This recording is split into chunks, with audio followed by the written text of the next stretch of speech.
So a lot of people ask me, how do you start programming? I'll tell you, go to google.com, type download Visual Studio, and literally click go to download. As soon as you do that, there's going to be a community, professional, and enterprise version.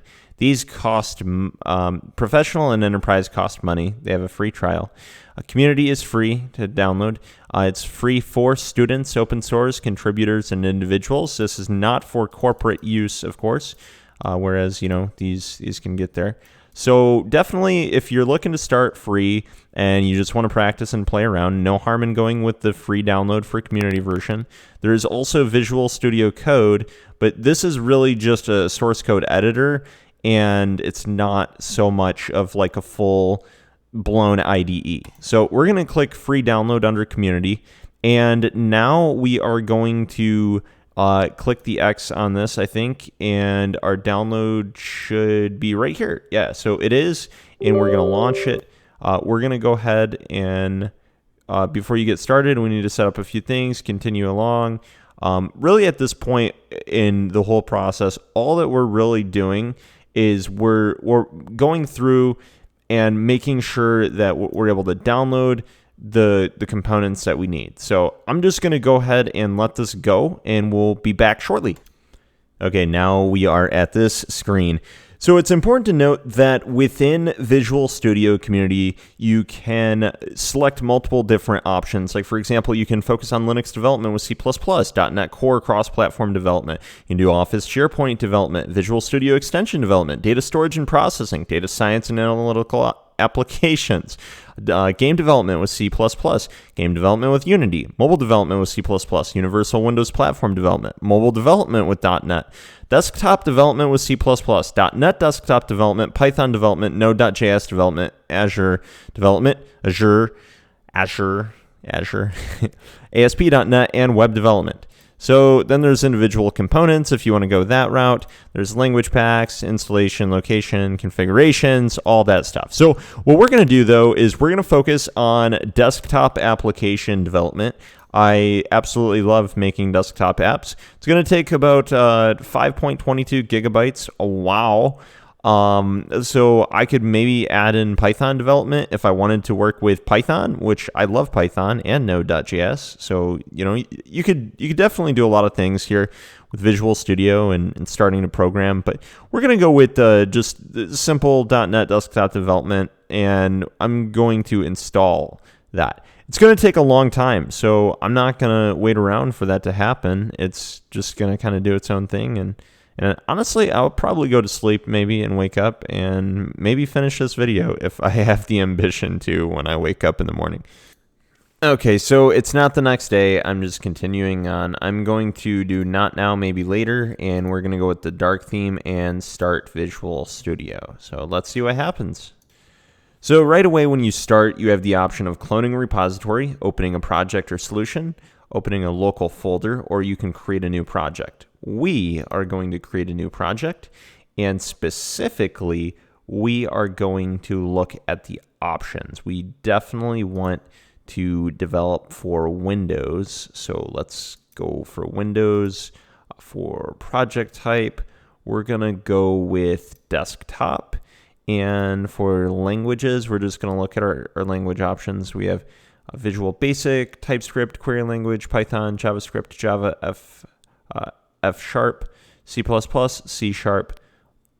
So let's go with Visual Basic. Visual Basic is a very quick language. There's also C Sharp I like a lot. C++, of course, is good. But just for the sake of a good starter language, a very basic, bare bones language for anybody to learn, let's go with the Visual Basic desktop app.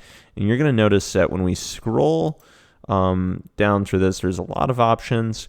We want the Windows Forms app. So we're going to search Forms. And this is definitely the one. Right? So we're making a Forms app. In fact, we just type Forms app, and this one is highlighted real well.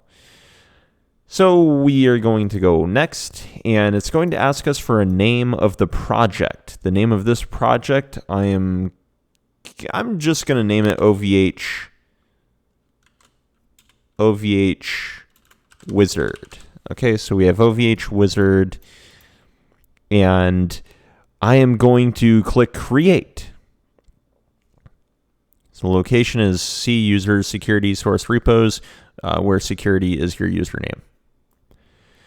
Great. So I want to show you really quick just how this whole interface works. So when you're having the form selected, over on the right side, if you look for text, text is kind of always what you're going to be able to modify. It's either going to be text or label. So anytime that you look down here and you see text or label, and then you see the actual text, like let's say I see this says Form 1, I can scroll down, up and down here looking for Form 1 to see what I want to change, and boom, there it is, text. So I'm going to call this, I am going to call this OVH Wizard. Perfect. Now maybe I don't like the background color, right? So what do you think that's called? Back color. Let's go ahead and do custom. I'm going to select dark gray. And I don't like the border, right? So if I scroll down and I find, first of all, yeah, actually let's do start position and do center screen. I like having my app start up in the middle. That's just my own personal preference. And then there is a border option. So it's like, so show in taskbar, we could disable that. We can also disable showing the icon. So boom, the icon's gone. You notice that's not there anymore. You can also change the icon, of course, if you wanted to. But what I'm really trying to look for is the, like the border type. So I know it's around here. Gosh, I wish that I knew. Okay, form border style. I'm sorry, guys. So I just want to make this fixed as a dialog window. So what that's going to do is it's going to make it so you can't resize the window. So when I go to start it, it's compiling, and now it launches. So you can see I don't have the option to resize this. I want this to be one size, and that's it. So from there, I can expand open my toolbox, and inside of my toolbox, when it finishes initializing, we're going to do common controls, and let's start off with just having, let's just start off with a checkbox. So I'm just going to drag a checkbox over here, and before we keep messing around with changing the for color all the time, let's go back to the form by just selecting anywhere in the form, and let's change the for color to white. So that way we have this white on a dark gray. Now, I like this. This is a very beautiful theme, in my opinion, or template, or style, whatever you want to call it. Anyway, so right now we have the checkbox option, and we want to change it from saying checkbox 1 to what we want. So we can change the text here to, for example, admin, or whoops, wrong thing there. Meant to do control instead of Windows key. We're going to change this to say create admin user, right? So then we would maybe also need a text box. So I'll double click, and you'll notice once I double click, it adds this here. And then I'll just go ahead and I could double click again to add another text box. And you'll see it puts them up at the top left. Now, let's say that you have 2 text boxes and you want to have 4. You can actually highlight these text boxes, Control C as in copy, and then paste. And sure enough, now you have 4. What if you want 8? Sure enough, copy, paste, now you have 8. The thing that's important to note is that when you create something, it has a name to it, and that name is shown here. See, text box 1. So if I hit the down arrow key, you'll notice that it's just moving it around. I don't really like that. So what I would do is I would click the next one, and you'll see that you can actually tab through these. So anyway, if you click up here, text box 1, tab down, text box 2. So these are in different order. You can hold shift and tab, or shift and hit tab. You go to the previous item. But you can see that we have these different items, right? It's important, though, that you don't just name stuff randomly, because then when you're going to work on that object, it just becomes kind of a nightmare. So that's called a name of an object. So let's say that this is a username. I might go over to name and I might type txt username with a capital U. Now let's say that I have this thing over here and I don't want it to be text box 2. I'm going to do txt password. So now that we have this, we have kind of like a username and a password, and we can align this all up nicely so it looks like this. So when we launch it, we're going to see create admin user, do that, perfect. So that's kind of just how this all looks right now. We can take this a step further and find something called enabled, which, by the way, I like to sort stuff alphabetically. It makes my life easier sometimes when I can't figure out where it is. So then when we have this disabled, you'll notice we cannot click in here. But if I click create admin user, you'll notice I still can't click in here. What if I want it to where when I uncheck this is disabled, and I click here and it's enabled? Very easy to do. So in order to do that, what we're going to do is we're going to first start off by giving this thing a name of chk make admin. So you notice that I have a capital M and a capital A, just so the words are easier to read. So what I'm going to do is I'm going to double click this, and now when the checked change happens, I am going to say if, whoops. So then I'm going to copy the name of it, paste it in, and do checked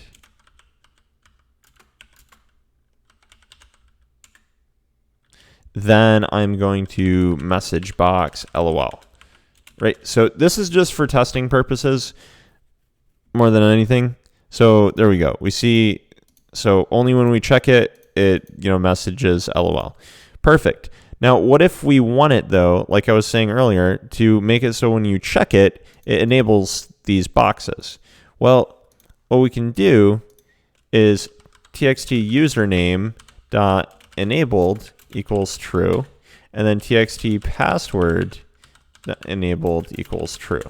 So now if we hit F5, that's the shortcut to debug and start it, then we click it, you'll notice we can type. Now, there's a problem. Our password displays. No one likes that, so let's fix that. Let's go ahead and start off by changing the font also. I don't really like the font that is being used here, so we're going to go in here. I personally am in love with the Verdana font, or Verdana, however you pronounce that. So I might just reposition these to space them back out, and I might also just change the font of this here. So we're going to do Verdana, whatever, Susanna, Ching Chong, Donkey Kong. Anyway, so we've got this, and I'm just going to make sure that everything lines up beautifully. And then also I'm going to size these to match this. And that's looking perfect. So that's that. These are just going to sit over here and wait until we work on those later maybe. And we could actually just delete them if we wanted to. Or we could copy them and then delete them, I think. And then we could paste them back later if we wanted to. That's, of course, if we don't replace what's in the clipboard. Anyway, let's go ahead and fix this issue, right? So, I mean, first of all, I guess let's debug and just make sure that this looks good. So we click here, it allows it, and we do magic 1, and then the password is waffles come to town. Right, so that's the password. The problem is it's displayed on the screen, and we don't like that. So what we might start to do is to have a special, like a password character. So some people like X for the password character, and I'll show you what that looks like. So you type username, your password, XXXX. So most commonly, though, when you see a password character, it's actually this character, and so this is going to look a lot more realistic to people. So they're going to type admin1, and they're going to type password 123, and now we need an action, right? We need like some sort of a button. So go back to our toolbox, and we are going to simply add a checkbox. So double click the checkbox, and I did not mean to say checkbox. I don't know why I said that. We actually want a button. So double click there, and for some reason I was looking for a command button because that's at one point what it was called. Anyway, let's scroll up to the name and call this btn create. And we might change the forecolor on this to be black because otherwise it's kind of difficult to read. And we could change the font if we wanted to, so the font matches the other items, the Verdana 12. And just expand this out, give it a little bit more. In fact, what I might do is line them up side by side and just make sure that those match up like that. And then I might actually do the same thing here. I might take this down here, and then maybe I'll just, like align these, and I can't do that actually. So not going to do that. Never mind. So we've got that. We've got this. We've got our button. Now we need to change the button 1 text there. So that's under text. It should be. It's right here. We're going to make this submit. Now, what if we do this and we click submit, but nothing's in here? That's kind of pointless, right? So we might want to also disable this then before this is checked. So we can easily do that, and I'll show you how.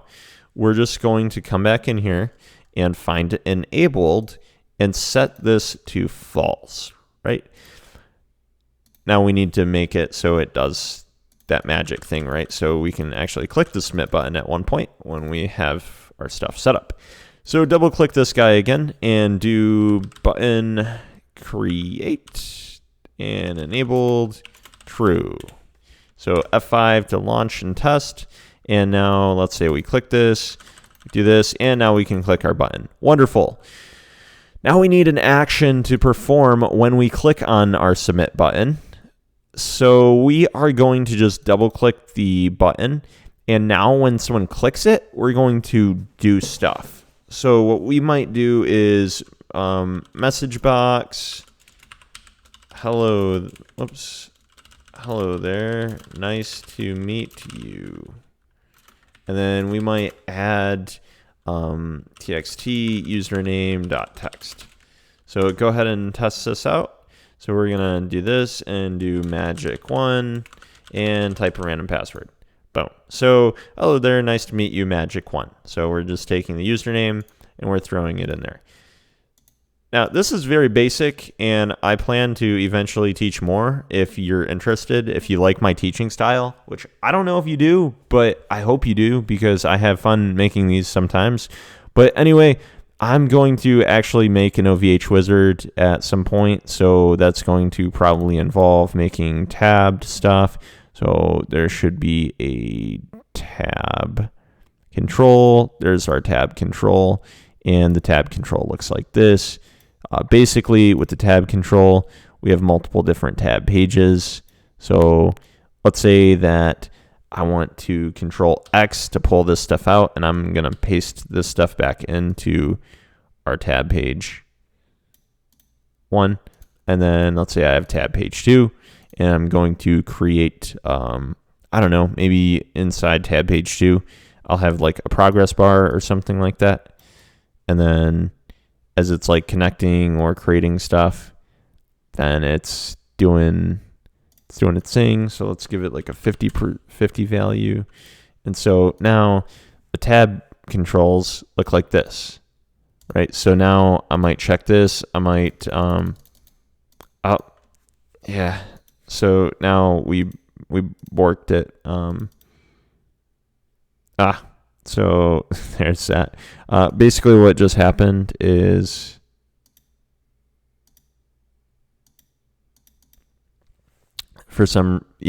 so this stuff messed up. So what we would do then is just copy this, paste that in there, and